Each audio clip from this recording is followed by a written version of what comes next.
Here is enough water for 10 days and the pantry is stocked. I'm taking Diana to the Bahamas with your retirement fund. Those were the exact words my daughter, Rachel, said to me as she locked the door of this isolated lake house. 200 miles from civilization, 200 miles of pure emptiness. Just water, fog, and a silence that pressed down on my chest like a stone. She took my cell phone from the counter. She slipped it into her purse as if it were already hers. As if I had no right to call anyone. As if my existence no longer mattered. Oh, and we sold the house, she called out from the driver's seat with a smile that froze my blood more than the wind coming off the lake. Diana, her girlfriend, was in the passenger seat, applying lipstick, smirking at me, at the pathetic old man who worked 50 years, who raised his daughter alone after her mother abandoned us, who saved every dollar to have dignity in his final years.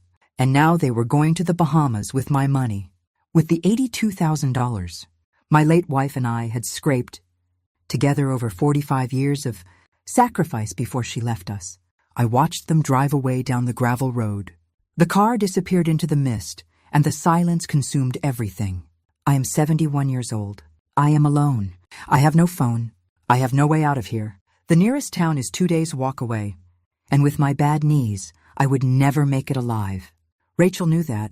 She planned everything perfectly, or so she thought, because what my daughter didn't know, what Diana couldn't imagine as she laughed on her way to the airport, is that I had also planned something that was waiting for them right there at that very airport. And when they discovered it, when they understood what I had done, it would be far too late for them. I stood at the window watching the tire tracks fade in the damp earth, and I smiled. Yes, I smiled, because for the first time in 4 weeks since I discovered their vile plan, I felt like I could breathe. The trap was set. All that remained was for them to fall into it. But let me tell you how I got here. How a father who loved his daughter unconditionally ended up abandoned in an isolated lake house, waiting for the perfect moment of his revenge. Because this didn't begin today. It began exactly 28 days ago when I overheard a conversation I was never supposed to hear. It was a Wednesday evening. Rachel had come to visit me, which was unusual because ever since she started dating Diana 2 years ago, she barely came around my house. I was happy to see her. I made her favorite meal, that lasagna she loved as a child. She ate in silence, distracted, checking her phone every minute. Diana didn't come with her. She never did. That woman despised me from the moment I met her, even though I tried to be welcoming, to accept her, to love her like my own. After dinner, Rachel excused herself and went out onto the porch to make a call. She said it was work. I stayed in the kitchen washing dishes, but the window was cracked open. I didn't mean to listen. It was fate, or maybe God, putting me in the right place to discover the snake I had raised. The old man doesn't suspect a thing. I heard Rachel's voice clear as crystal. That voice that used to sing nursery rhymes when she was little. That voice that told me, "I love you, Dad," every night before bed. I already spoke to the owner of the lake house. We drop him off there with supplies and head straight to the airport. I'm having the house sale finalized tomorrow. By the time anyone realizes he's missing, if they ever do, we'll be in the Bahamas spending his money. My hand stopped under the water. The glass slipped and shattered in the sink. But Rachel didn't hear it. She kept talking. "Diana, baby, in 2 days we'll be rich. $82,000. Enough to start over wherever we want. The old man has nobody else. No siblings, no close friends. No one's going to ask about him until it's too late." I felt the floor tilt beneath my feet. I had to grip the counter to keep from falling. My daughter, my only daughter, the girl for whom I sacrificed everything. My youth, my dreams, my entire life. She was planning to abandon me to die in an isolated lake house. And the worst part, the part that shattered my soul, was hearing her laugh. Laughing while she talked about my death as if it were a minor inconvenience. A small detail in her perfect plan. I dried my hands slowly. I took a deep breath. And in that moment, something inside me changed. I was no longer Thomas, the loving, self-sacrificing father. I was someone else. Someone who had been pushed too far. Someone who had nothing left to lose. Rachel walked into the kitchen smiling. "Sorry, Dad, that was important." Her voice was so sweet, so fake. I smiled back at her. "Don't worry, sweetheart." And I hugged her. I hugged her tight while she remained clueless that I had heard every word. That I knew every detail of her betrayal. that from that moment on, the game had changed. That night after Rachel left, I didn't cry. I didn't scream. I didn't break anything. I sat in my favorite recliner, the same one where my wife told me she was leaving 40 years ago. And I thought with absolute clarity, if my daughter wanted to play dirty, I was going to teach her who invented the game because she forgot something important. I didn't make it to 71 by being a fool. I survived abandonment, years of working triple shifts to give everything to that ungrateful daughter. And if I've learned anything in this life, it's that when you're pushed to the edge of a cliff, you either fall or you learn to fly. I picked up my phone and called the only person I could trust. Bernard, my friend of 35 years. The man who was with me when my wife left. The sharpest attorney I know. Bernard, I need your help. My voice sounded calm, cold, different. I need this to stay between us. It's about Rachel, and I need to act fast. He didn't ask any questions. He just said, come to my office tomorrow, and he hung up. That's how real friends are. They don't need explanations. They just need to know you need them. That was the night the father died and the strategist was born. The night I stopped being a victim and became a player because Rachel made a fatal mistake. She underestimated me. She thought that because I was old, I was weak. She thought that because I was her father, I would forgive anything. But there are betrayals that cannot be forgiven. And there are fathers who, when they awaken with claws. Now I'm here in this isolated lake house, surrounded by water and silence. Rachel thinks she's won. She thinks she's on her way to her tropical paradise, with my money in her pocket and a clear conscience. But what she doesn't know, what she's about to discover at that airport, is going to shatter her more than any isolation. Because revenge, when served ice cold, when cooked with patience and precision, is the bitterest dish of all. And I, Thomas, have been cooking it for 4 weeks. The day after I overheard that cursed conversation, I got up at 4 in the morning. I hadn't slept at all. Every time I closed my eyes, I saw Rachel's laughing face, heard her words like knives stabbing into my chest. The old man doesn't suspect a thing. Those words spun in my head like a broken record. But I wasn't going to let myself be destroyed. Not after everything I had survived. I showered, got dressed in my navy suit, the one I wore for important occasions, and left my house at 6 sharp. Bernard's office was across town, but I needed to walk. I needed to feel the cold morning air to keep my mind clear because what I was about to do required precision. One single mistake and Rachel would win. One single false move and I would end up abandoned in that lake house with no one ever knowing the truth. I arrived at 7:30. Bernard was already waiting for me with 2 steaming cups of coffee. He's 63 years old with a silver beard and a gaze that can read people like open books. When he saw me walk in, he knew immediately that something terrible had happened. Tell me everything, Thomas, and don't hold anything back. His voice was firm but warm. I sat across from him and told him every detail. The call on the porch, Rachel's exact words, the plan to abandon me in the lake house, the $82,000, the Bahamas, everything. As I spoke, I felt the words burn my throat, but I didn't cry. I had no tears left for that daughter. Bernard listened in silence. When I finished, he stared at me for a long minute. Then he spoke with the kind of calm that only lawyers who have seen the worst of humanity possess. We have 4 weeks, you said. That's enough time, but we need to move fast. First, the money. You need to protect it right now. He pulled out a folder and started writing. We're going to open a new account at a different bank. In your name only. Today we transfer 85% of your savings. We'll leave some in the old account so Rachel doesn't get suspicious. But the bulk of it will be safe. Second, we need evidence of her intentions. That's trickier. But I know someone who can help us. Who? I asked, though at that moment I would have accepted help from the devil himself to stop Rachel. Marcus. He's a private investigator. He's worked with me on several family fraud cases. He's discreet, fast, and doesn't ask unnecessary questions. I'm going to ask him to follow Rachel and Diana.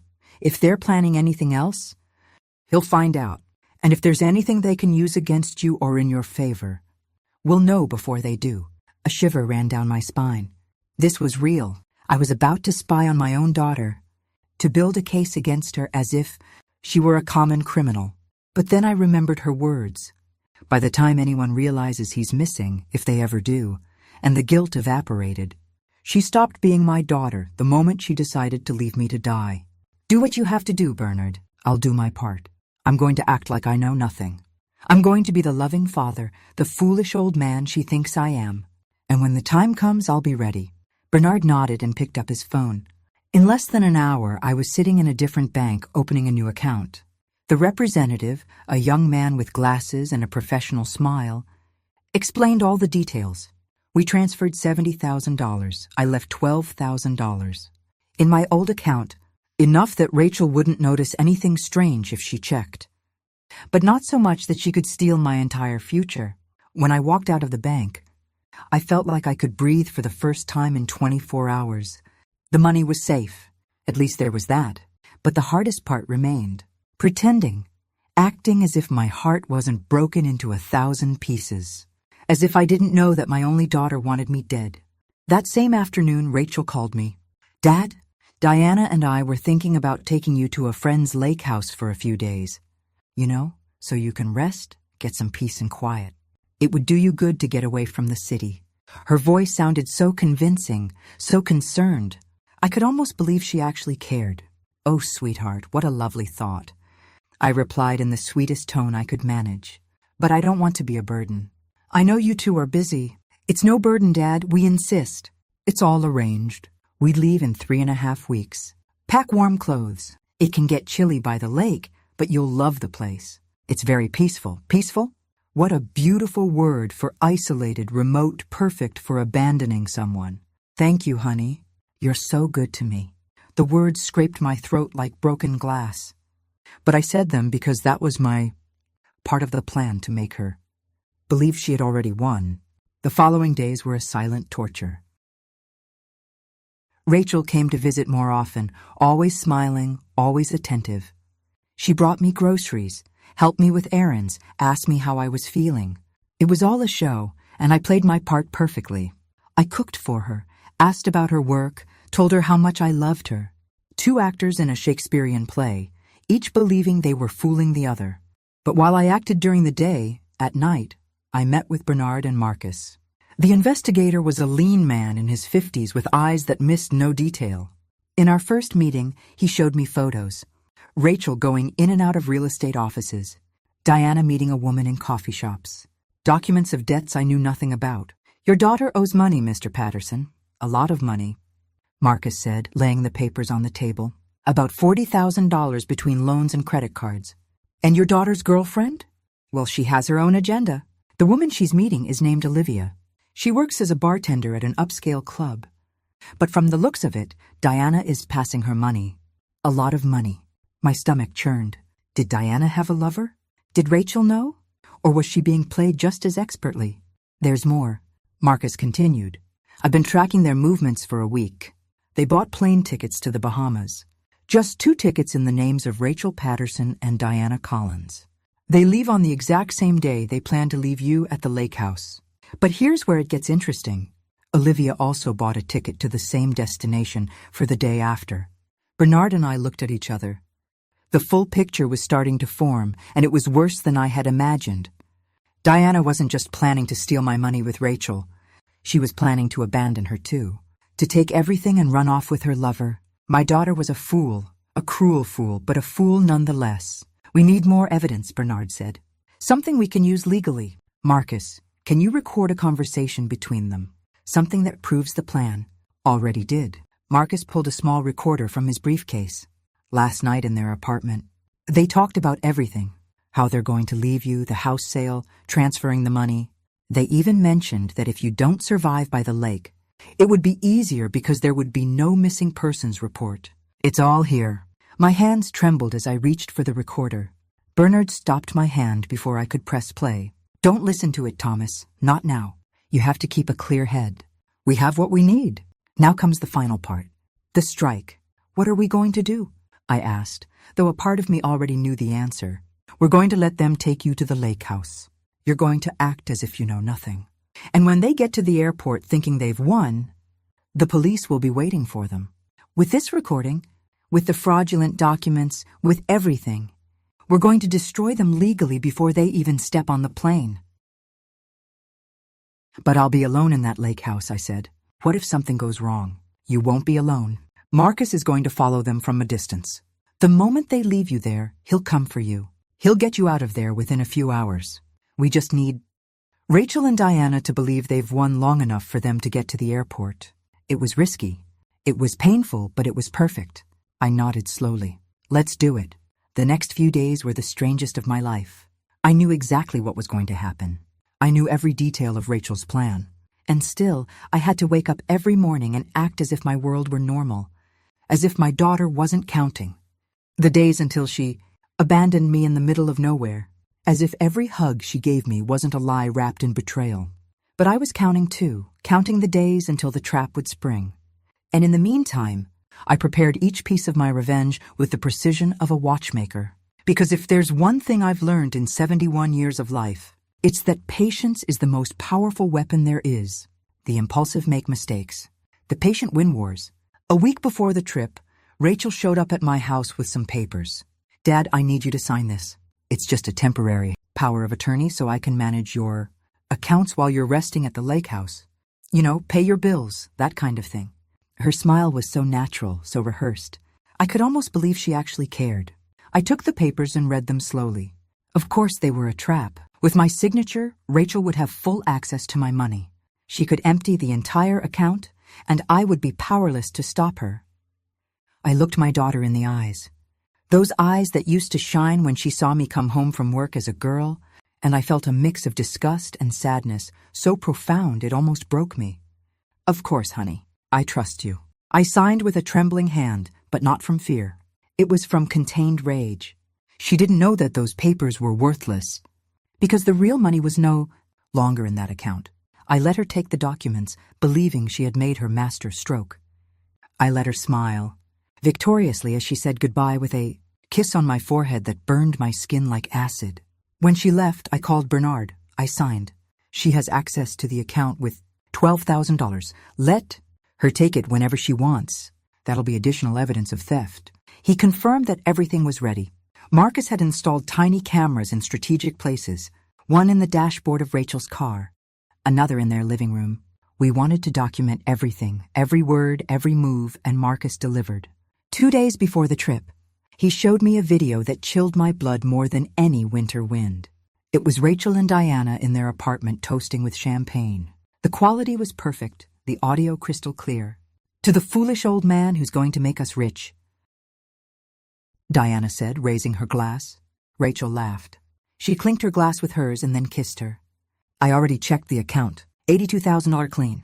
As soon as we sign the transfer, we're gone, and he stays in his lake house thinking we're good people. Her voice was as casual as someone talking about the weather. But then Diana said something that not even Rachel expected. Did you transfer my separate fund to meet up with Olivia? Because I don't plan on staying with you any longer than necessary. As soon as we get to the Bahamas and secure the money, you go your way and I'll go mine. We had a deal. The look on Rachel's face in that video was almost comical. She froze with the glass in her hand. What are you talking about? Her voice sounded broken, confused. Oh, please don't play dumb. Diana laughed. Did you really think I wanted to spend my life with an indebted loser like you? You're a means to an end, Rachel. You always were. Olivia and I are going to enjoy that money while you finish paying off your pathetic debts. Rachel shot up from her seat. She was trembling. But this was your idea. You convinced me to leave my father in that lake house. You planned everything, and you agreed to it without a second thought. Diana replied coldly. So don't come to me now playing the victim. We're both trash, darling. The difference is I accept it. I paused the video. I couldn't watch anymore. Marcus was beside me, silent. Mr. Patterson, there's something else you need to know. His voice was careful, like someone about to deliver bad news. Your grandson, Lucas, the boy is staying with a neighbor during this time. Rachel told him you were sick and needed to rest far away. The boy knows nothing about the real plan. Lucas, my 10-year-old Lucas, the only pure light left in this rotten family. He was innocent in all of this. And the thought of him suffering the consequences of his mother's actions destroyed me in a way that not even Rachel's betrayal had managed. He can't know anything about this until it's over, I told Marcus. Promise me the boy will be protected. I don't want him to see his mother being arrested. I don't want him to carry that trauma. Marcus nodded. I've already spoken with the neighbor. She's a good woman. She'll take care of Lucas until this is resolved. And Bernard is preparing documents for you to get temporary custody if needed. The last 2 days before the trip were a hell disguised as normality. Rachel would come by every morning to make sure I was packing the right things. Comfortable clothes, Dad. It's going to be cool by the lake. Her words sounded like concern, but I heard the threat behind them. Yes, honey. I've packed everything. I even packed my favorite jacket, the one you gave me for my 60th birthday. Do you remember? She looked at the jacket and for a second, just 1 second, I saw something in her eyes. Guilt. Regret. But it vanished as quickly as it came. Of course I remember, Dad. I'm glad you still wear it. Lies. It was all lies wrapped in fake nostalgia. The night before the trip, I didn't sleep. I sat on my bed staring at the suitcases. A small one with clothes for the lake house. Another one hidden in Bernard's closet with my real-life documents. Money, photographs, everything that truly mattered. Because I knew that after tomorrow, nothing would ever be the same. I would win the battle, but I would lose my daughter forever. And that truth weighed on me more than any revenge. At 5 a.m, Rachel knocked on my door. She was already dressed with a smile that didn't reach her eyes. Ready for your getaway, Dad? Diana's waiting in the car. I grabbed my small suitcase, the one they could see, and walked out of my house. Maybe for the last time. Maybe forever. The drive was silent. Diana drove, staring at the road with that bored expression she always had when she was near me. Rachel was in the passenger seat checking her phone, probably calculating how much money they would spend in their tropical paradise. I was in the back, watching out the window as the city grew smaller and smaller until it disappeared. After 4 hours, the landscape changed completely. There were no more buildings or people, only trees, hills, and water. So much water. The highway turned into a dirt road and then barely a trail between the pines. Finally, after 5 hours of driving, we arrived at the lake house. It was worse than I had imagined.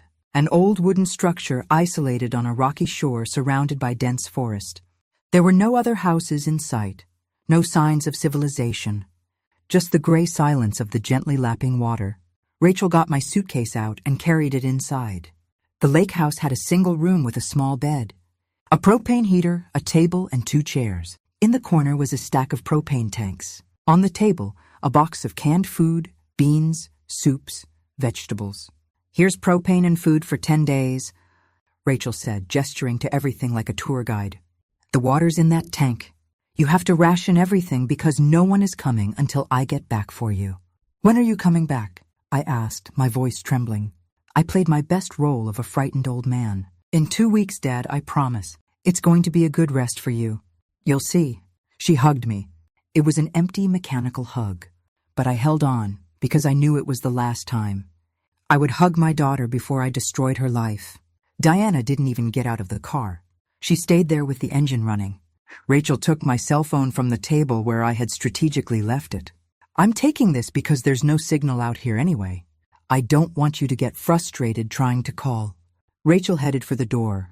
I followed her, and then just before getting into the car, she turned around with that icy smile. Oh, and we sold the house, she shouted from the car window as Diana sped off. In case you were wondering, I watched them drive away.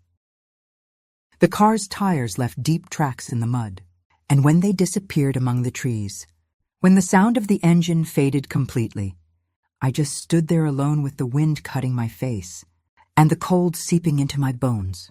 And I smiled. I smiled because I knew that at that very moment, Marcus was following them from a distance.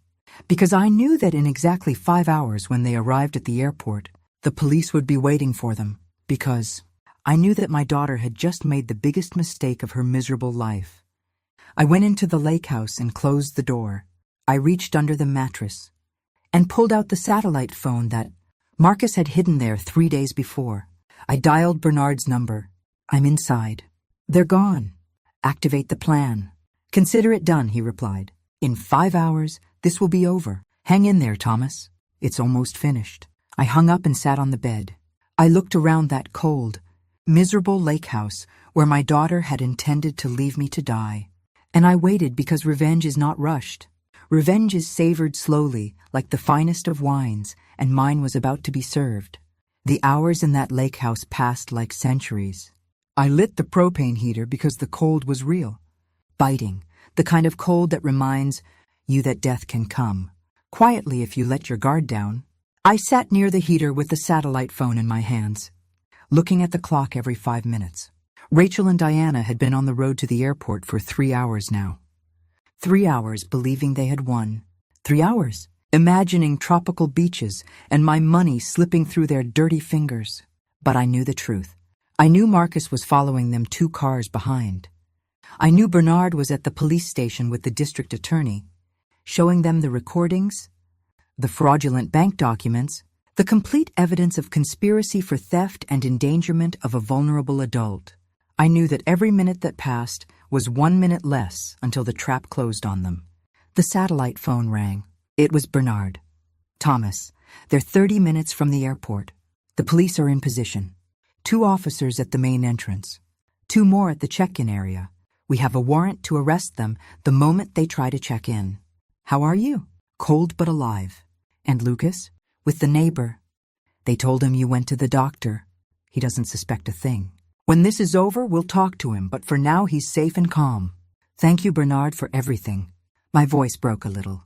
I don't know what I would have done without you. It's what friends do, Thomas. We protect each other now. Rest. I'll call you as soon as they're arrested. And Marcus is on his way. He'll be there in 2 hours to get you out of that horrible place. I hung up and stared at the heater.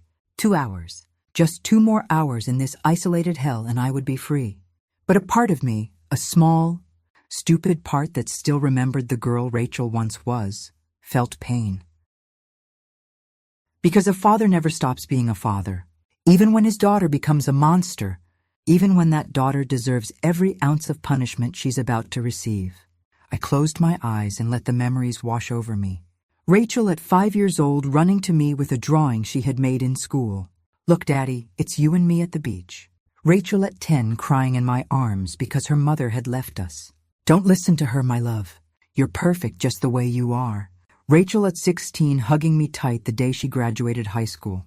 I'm going to make you proud, Dad, I promise. All those broken promises, all that love turned to ashes. Where did it all go wrong? Was it my fault for giving her too much?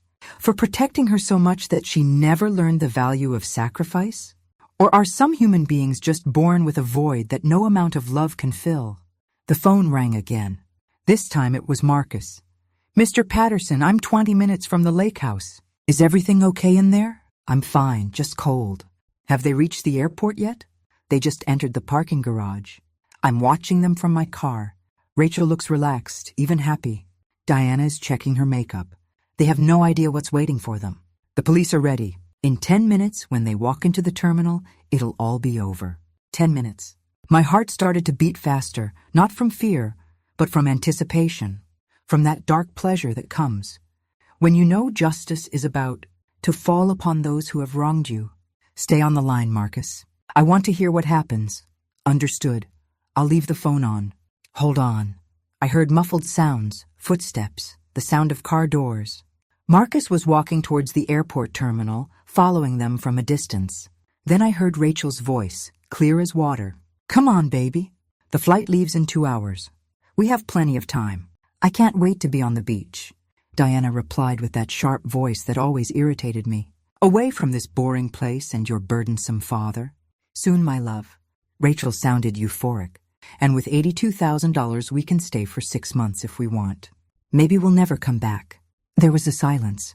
Then I heard faster footsteps and then the authoritative voice of a police officer. Rachel Patterson. Diana Collins. Yes. Rachel's voice changed instantly. It sounded confused, alarmed. What's going on? You need to come with us. There are charges against you for bank fraud, aggravated theft, and endangerment of a vulnerable adult. You have the right to remain silent. What? This is a mistake. Rachel was shouting now. We haven't done anything. Let me go. Diana also started screaming. This is harassment. You can't just arrest us like this. Call my lawyer. Ma'am, calm down, or we'll have to handcuff you for disturbing the peace. The officer's voice was firm, trained. We have video evidence. audio recordings, and fraudulent bank documents. You're both coming with us. There was a struggle, shouts, the sound of handcuffs closing, and then something I didn't expect. Rachel yelled with true desperation. It was her idea. Diana made me do it. I didn't want to do this. I made you? Diana's voice was pure venom. You were the one who signed the papers. You were the one who sold the house. Don't blame me, you coward. You're both culpable. The officer intervened. And you can explain it to the judge. Let's go. The sounds grew more distant. Marcus came back on the phone. They're putting them in the patrol car now. People at the airport are staring. This is going to be on the news. Mr. Patterson, your daughter has just been publicly humiliated. Good, I said with a calm I didn't recognize in myself. Let the whole world know what kind of person she is. I'm on my way now. I'll be there in less than 2 hours. Get ready to leave. It's very cold and it's going to get dark soon. I hung up and sat in that isolated lake house processing what I had just heard. It was done. Rachel and Diana were arrested. My money was safe. Justice had been served. So why did I feel this emptiness in my chest? Why were tears starting to roll down my cheeks without permission? Because it's one thing to plan revenge and another thing entirely to see it through. Because hearing your daughter being arrested, hearing her broken and desperate voice, shatters something inside you that you didn't know you were still protecting. Even when that daughter tried to kill you, even when she deserves it. I cried there alone in the lake house that was meant to be my tomb. I cried for the girl Rachel once was, for the father I tried to be, for the family we would never be again. I cried until I had no more tears left, until the heater began to die down and the cold began to bite again. Then the phone rang once more. It was an unknown number. I answered cautiously. Hello, Grandpa? The voice was small, scared, unmistakable. It was Lucas. Grandpa, a police lady came to get me. She says Mom is in trouble. She says she did something bad. Is it true? Where are you? I felt the world stop. My grandson, my little Lucas, who wasn't supposed to know anything until it was all resolved. But someone had talked, someone had told him, and now his voice was trembling on the other end of the line, waiting for me to explain why his world had just collapsed. Lucas, my boy, I'm okay. I'm coming back soon. Your mom made a very big mistake, but you did nothing wrong. None of this is your fault. Do you understand me? What's going to happen to Mom? He was crying. Grandpa, I'm scared. I don't want Mom to go to jail. She's a good person. She loves me, and there it was. Shattered innocence. The child who still believed in his mother confronted with the horrible truth of who she really was. And I was responsible for that. I had set in motion this machine of justice that was now grinding up everyone in its path, including this innocent child who deserved to carry none of this. My boy, your mom does love you, but sometimes people we love do very bad things, and they have to pay for those things. When I get back, we'll talk properly. I'll explain everything. But right now, I need you to be strong. Can you do that for me? He sobbed. I don't want to be strong. I want everything to go back to normal. Me too, my boy. Me too. But we can't. Sometimes life changes, and there's nothing we can do to stop it. I love you, Lucas. Never forget that. I love you too, Grandpa. The call ended. I stared at the phone in my trembling hands. And in that moment, I understood the full, brutal, devastating truth. I had won the battle against Rachel. I had protected my money. I had punished the guilty. But I had lost something far more valuable. I had broken my grandson. I had destroyed my family. I had sacrificed a child's innocence on the altar of my revenge. Marcus arrived an hour later. He found me sitting in the dark, the heater dead and my cheeks wet.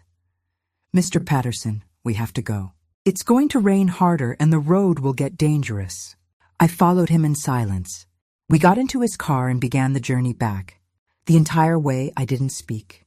I just looked out the window as the rain covered everything, erasing the tracks, burying the past under gray layers of forgetfulness. But I knew my past wouldn't be buried so easily. That the consequences of what I had done were only just beginning to reveal themselves, and that the true price of my revenge was yet to be collected. I arrived in the city after dark. Marcus took me straight to Bernard's apartment because mine, my home of 30 years, now had been sold and no longer belonged to me until a judge ordered otherwise. It was strange to feel displaced from my own life, as if the revenge I had planned with such precision had also erred.